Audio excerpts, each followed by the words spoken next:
क्या आपने कभी सोचा है कि कभी चीज़ों के दाम इतने बढ़ क्यों जाते हैं और कभी कभी कीमतें कम क्यों होने लगती हैं? इसका कारण है इन्फ्लेशन और डिफ्लेशन। चलिए आसान भाषा में समझते हैं। इन्फ्लेशन यानी मुद्रास्फीति क्या है? जब किसी देश में सामान और सर्विसेज के प्राइसेस लगातार बढ़ते हैं तो उसे इन्फ्लेशन कहते हैं। सिंपल वर्ड्स में समझते हैं। आज टमेटो के प्राइस 40 रुपये प्रति किलो है, कुछ समय बाद वही टमेटो 40 रुपये प्रति किलो हो जाता है।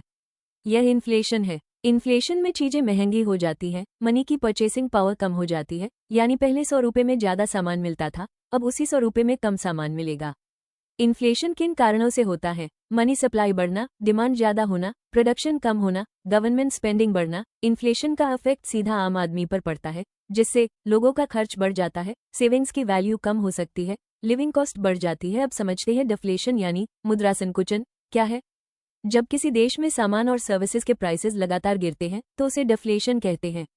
सिंपल वर्ड्स में समझते हैं। आज टमेटो के प्राइस 40 रुपये प्रति किलो है, कुछ समय बाद वही टमेटो 20 रुपये प्रति किलो हो जाता है। तो ये डिफ्लेशन है। डिफ्लेशन में मनी की परचेसिंग पावर बढ़ जाती है, लेकिन बिजनेस और प्रोडक्शन पर नेगेटिव इफेक्ट पड़ सकता है।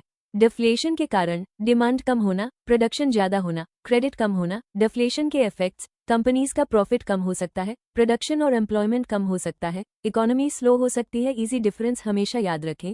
यदि प्राइस इंक्रीज हो रहे हैं और बाइंग पावर डाउन हो रही है तो इन्फ्लेशन, यदि प्राइस डाउन हो रहे हैं और बाइंग पावर इंक्रीज हो रही है तो डिफ्लेशन। सिंपल ट्रिक: इन्फ्लेशन मतलब महंगाई बढ़ना, डिफ्लेशन मतलब कीमतों का गिरना।